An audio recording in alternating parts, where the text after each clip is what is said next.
Hi guys, super quick update. I am home, and I have contacted both the holistic, like medium type person who can talk me through some of the stress and trauma that I have around vaginismus. Vaginismus.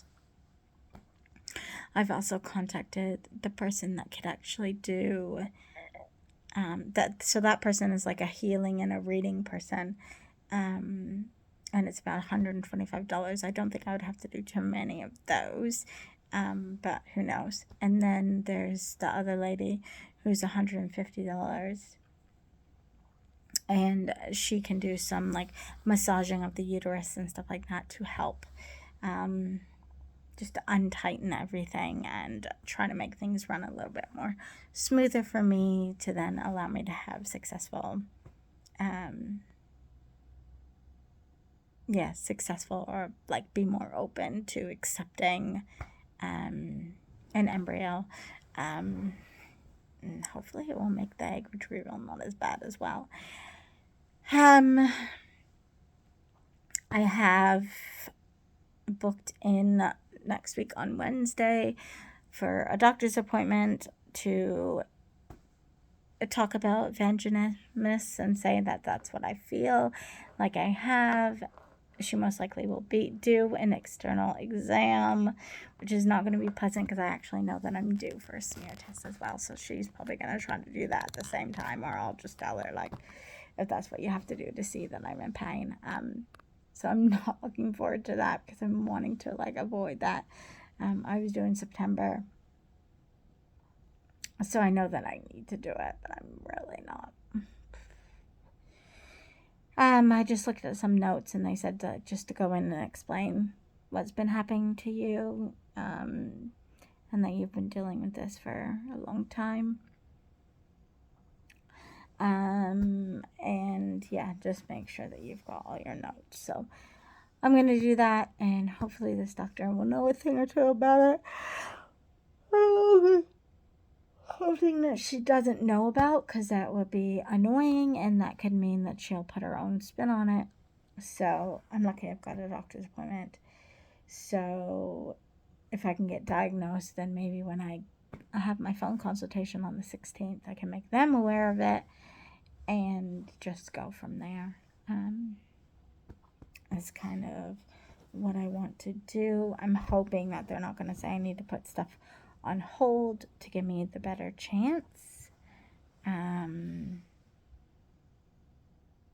Yeah, I'm trying to be as open as possible to healing, and this is all part of me knowing myself and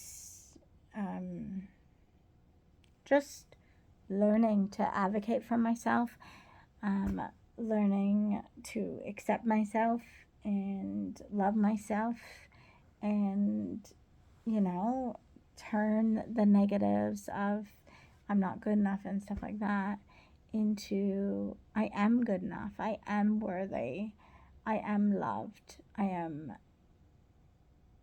so many things. And yep, it's going to be painful to go through this process, but it's going to be freeing at the same time. I'd love to be able to put a tampon in without hurting. I'd love to be able to sleep with someone without it hurting. I'd love to be able to have a smear without it hurting, without these things being like super, super uncomfortable, that I'm breathing through it and trying to tell myself that it's all right and it'll be over soon, and yeah, being super, super uncomfortable. If I can just, the little pressure that a speculum is supposed to be great, fine. If I could just not have the intense cramping pain, yeah, that would be amazing in all those circumstances.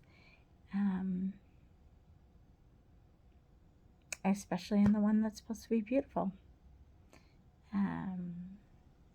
that I've not had the opportunity to experience without pain of some kind. So yeah, that is kind of where I'm up to. So I've done all those today, so I feel like it's been a successful day.